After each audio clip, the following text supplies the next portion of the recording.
Most people live their entire lives in quiet defeat.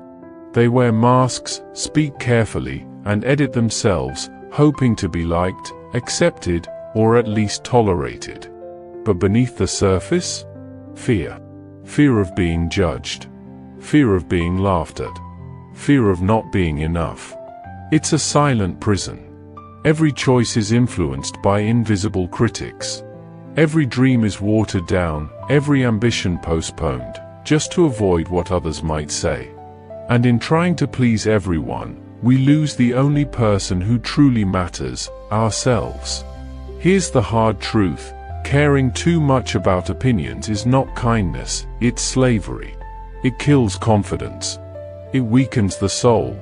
It's the reason so many live small, safe, ordinary lives, quietly miserable, endlessly trapped. But what if you could escape that cage? What if criticism no longer controlled you? What if you became unshakable, calm, steady, powerful, in a world addicted to approval? That's exactly what Stoicism teaches. And today, we'll uncover 8 timeless habits that will free you forever. 2,000 years ago, the greatest minds in history, Marcus Aurelius, Seneca, Epictetus, wrestled with the same struggles you face today. The fear of judgment, the burden of expectation, the pressure to conform. And yet, instead of surrendering, they built a philosophy of resilience. A way of life designed to master the mind, not to be mastered by it. Stoicism is not about cold detachment or emotionless living. It's about freedom. Freedom from being enslaved to what others think. Freedom to live by principle, not popularity. Freedom to pursue virtue, not validation. This video is not about quick hacks or motivational fluff. It's about 8 concrete habits, forged in the fires of ancient wisdom, that will help you stop caring what others think, and start living with unshakable confidence. By the end, you won't just understand Stoicism, you'll embody it. You'll see the world differently. You'll move differently. You'll live differently. Let's begin. Law 1. Stop chasing approval, choose virtue instead. The first habit is the hardest: stop chasing approval. Most people live like actors on a stage, waiting for applause. Every decision is filtered through an imagined audience. What will they think? Will they approve? Will they laugh? The tragedy is, this audience doesn't even exist, not in the way we fear it does. Marcus Aurelius wrote in Meditations, "It never ceases to amaze me, we all love ourselves more than other people, but care more about their opinions than our own." Imagine how backwards that is. We ignore our own inner voice, our reason, our principles, just to win the temporary approval of strangers who will forget us tomorrow. This is why Stoics chose a different standard: virtue. For them, the only thing that truly mattered was living with wisdom, courage, justice, and self-discipline. Everything else, money, status, likes, applause, was secondary, even meaningless.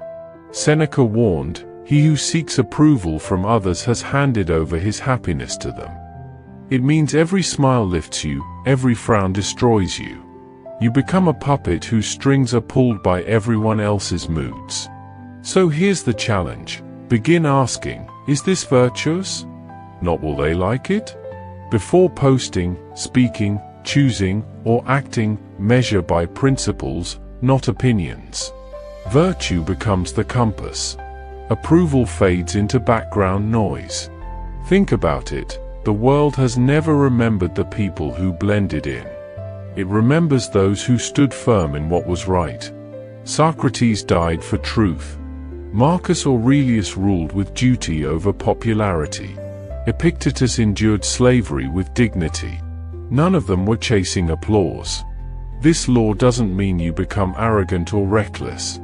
It means you become anchored. You still hear voices, but you are no longer controlled by them. You act, not to impress, but because it's the right thing. When approval is no longer the goal, confidence is no longer fragile. You don't rise and fall with likes, comments, or whispers. You rise and fall with your own standard, virtue. And once you do that, nobody can take your confidence away. Law 2. Embrace discomfort.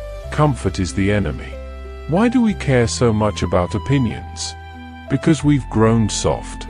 Comfort has made us fragile.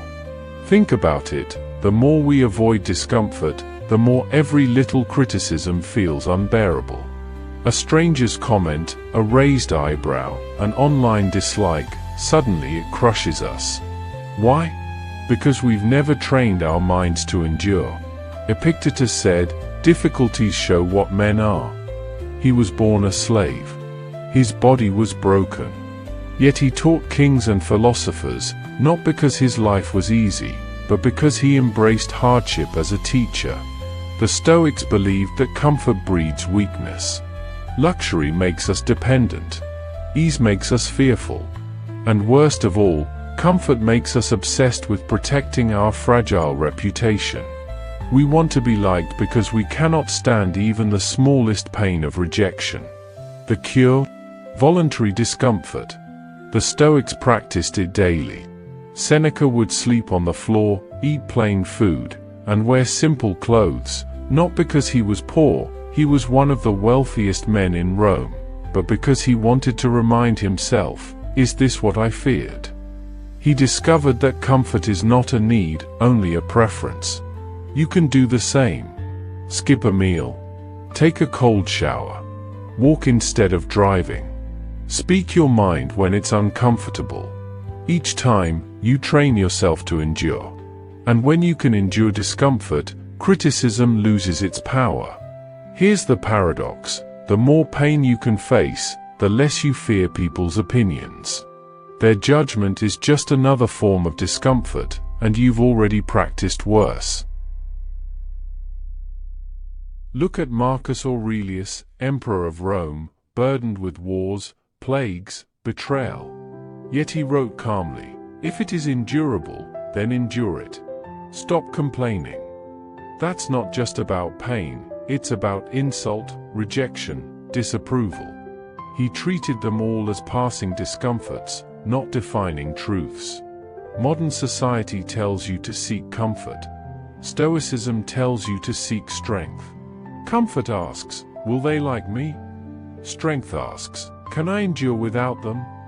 And once you realize you can, once you learn to embrace discomfort, you'll no longer beg for approval. You'll become unshakable, because nothing they can say will break you.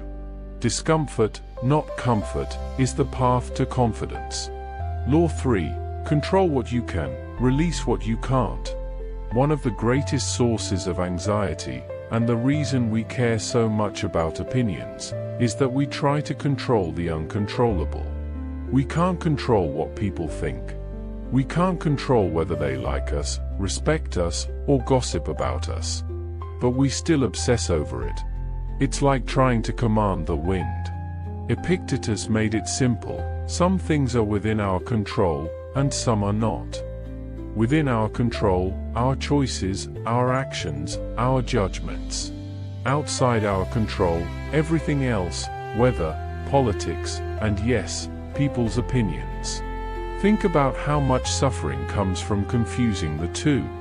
You post something online, you can control the effort, the thought, the honesty behind it. But you can't control the comments. If you tie your happiness to those reactions, you've already surrendered your peace. The Stoics trained themselves to separate the two. Marcus Aurelius wrote, "You have power over your mind, not outside events.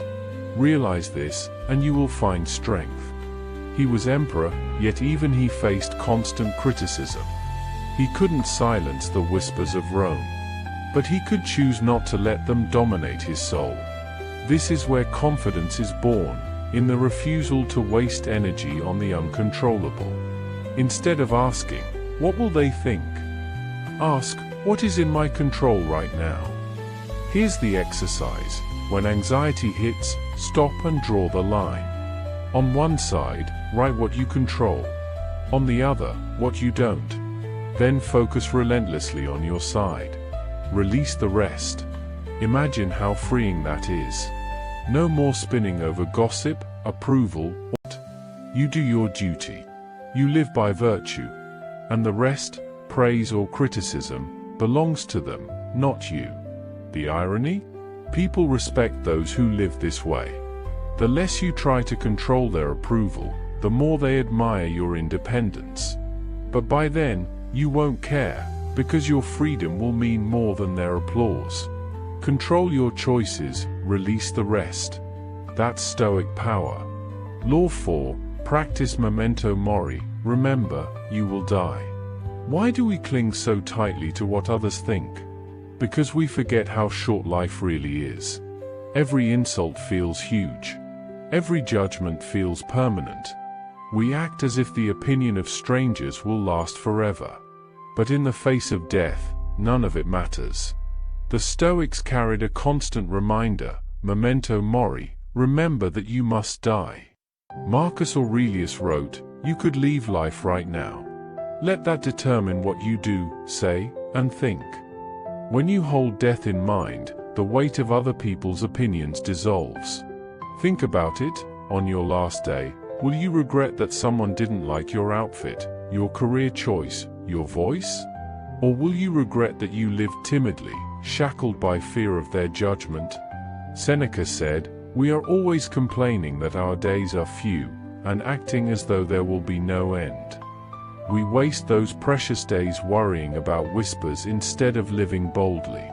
Here's the truth, no one will remember the tiny mistakes, the awkward moments, the criticisms that haunt you. The people who judged you will themselves be gone. Dust judging dust. So the Stoic practice is this, reflect daily on mortality. Not to be morbid, but to strip away fear. Each day is a gift. Each action is a chance to live with virtue, not vanity.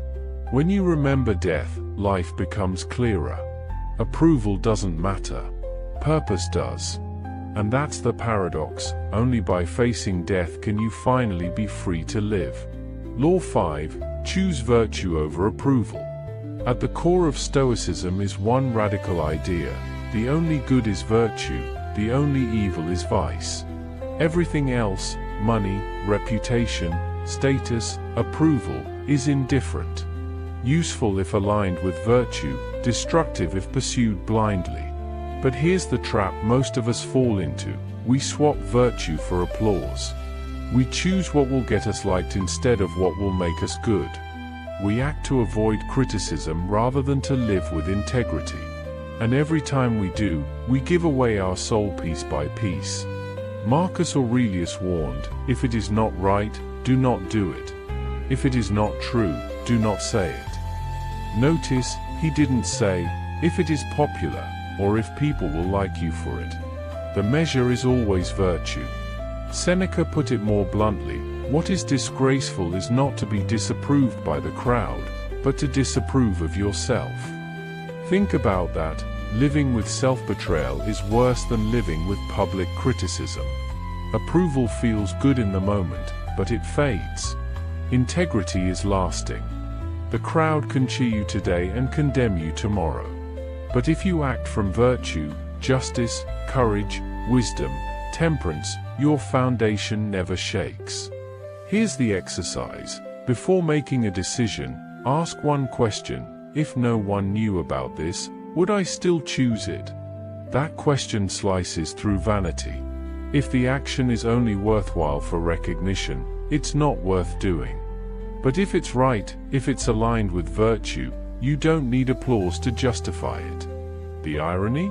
Those who stop chasing approval and start living by virtue earn the deepest respect. People may resist you at first, but over time, authenticity commands honor. Still, even if no one notices, you'll know. And that's enough. So stop asking, will they like me for this? Start asking, is this good? Is this just? Is this true? Approval is cheap. Virtue is priceless. Live for the latter, and you'll never again be a prisoner of other people's opinions. Law 6, seek discomfort, strength is built in strain. Why do opinions cut so deeply? Because we've grown soft.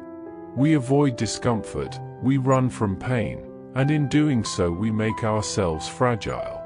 A single comment can break us because we've never built the muscle to endure. The Stoics saw discomfort not as an enemy, but as a teacher. Epictetus said, "Difficulties show what men are. The gym for the soul is hardship. Each trial, each sting of criticism, each moment of rejection, it's all resistance training." Marcus Aurelius wrote, "The impediment to action advances action. What stands in the way becomes the way." That means the obstacle, whether it's failure, mockery, or judgment, isn't to be avoided. It's to be embraced. It's the raw material of strength.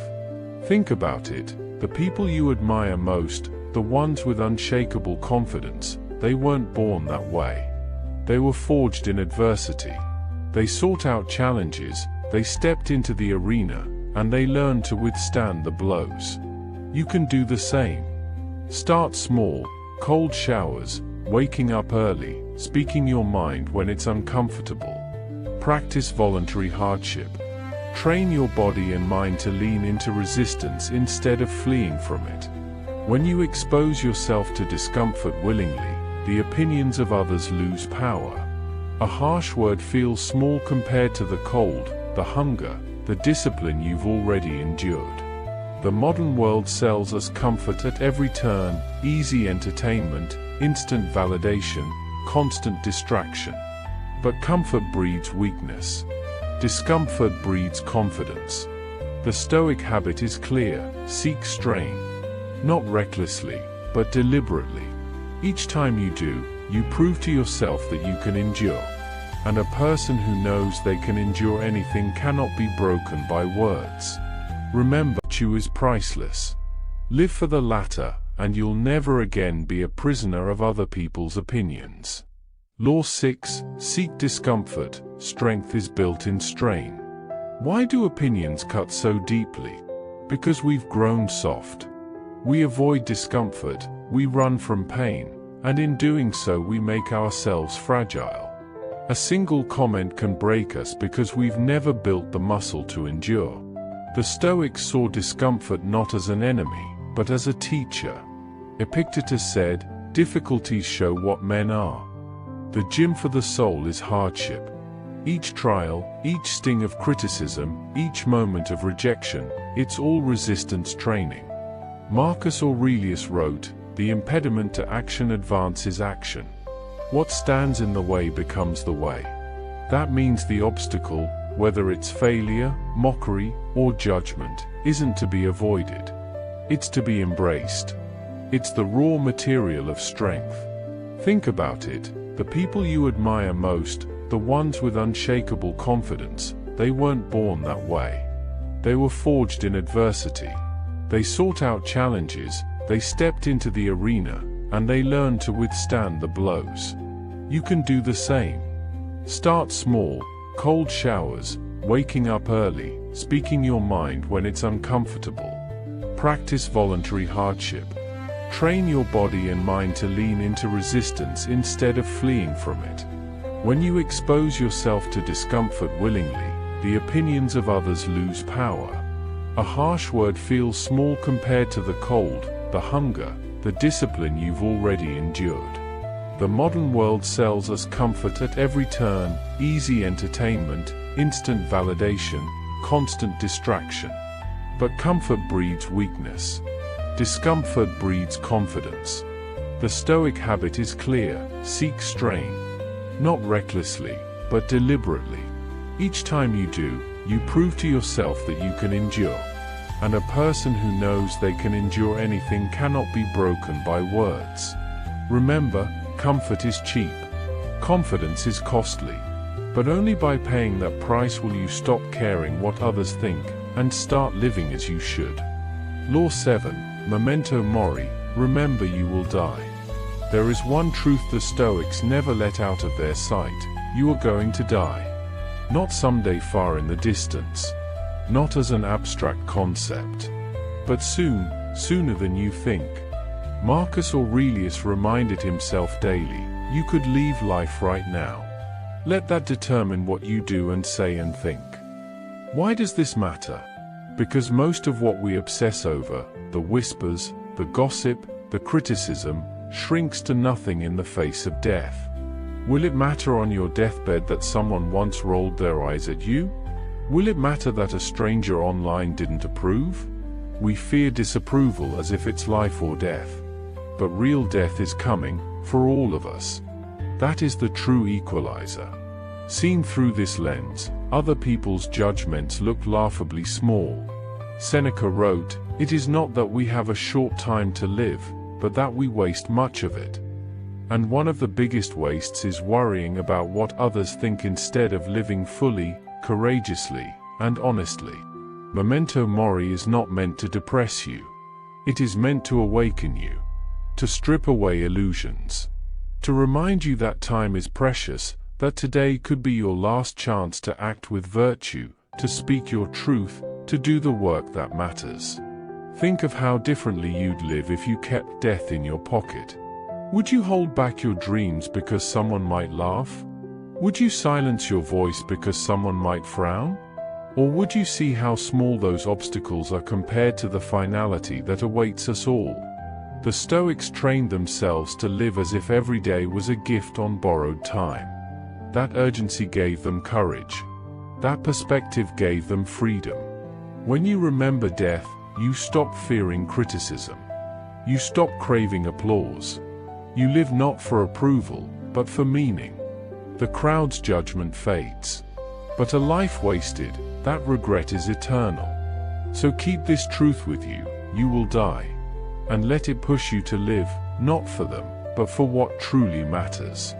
Law 8. Choose virtue over approval.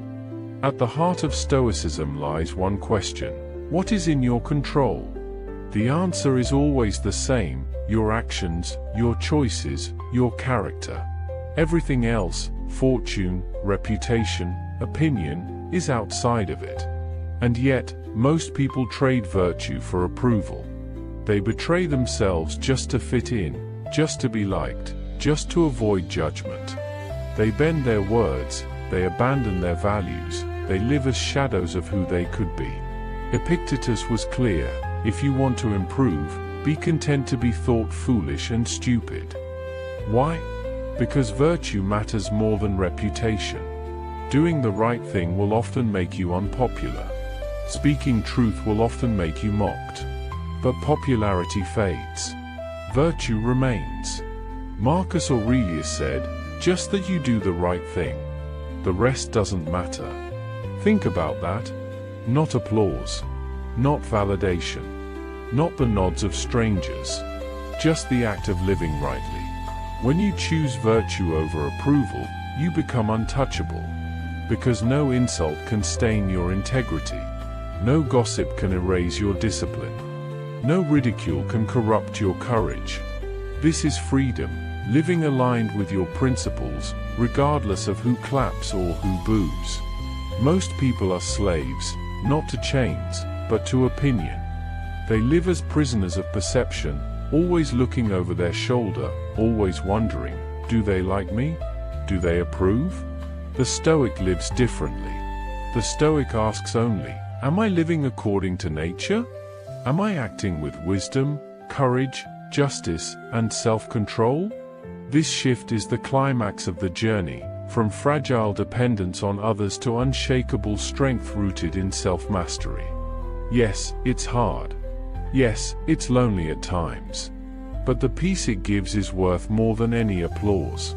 Because when you choose virtue over approval, you finally stop caring what others think. You finally start living as you should, free, unshakable, unstoppable. You've just walked through 8 Stoic habits that can free you from the prison of other people's opinions. But knowledge means nothing without action. The real question is, will you live these laws, or just listen to them? If you're ready to step into strength, here's what to do right now. First, like this video. Not for me, but as your signal to yourself that you're choosing confidence over fear. Second, subscribe. Because this is not the end of the journey. Each week we dive deeper into Stoic wisdom, and if you want to keep growing stronger, you'll want to be here. Third, share this video. Somewhere, someone you know is trapped in the cycle of caring too much about what others think. Be the reason they break free. Finally, comment below. Tell me, which Stoic habit hit you the hardest? Which one will you practice starting today? Writing it down is your first act of courage. Remember, life is short, time is precious, and approval is worthless. Choose virtue. Choose courage. Choose strength. And never forget, you are capable of becoming unshakable.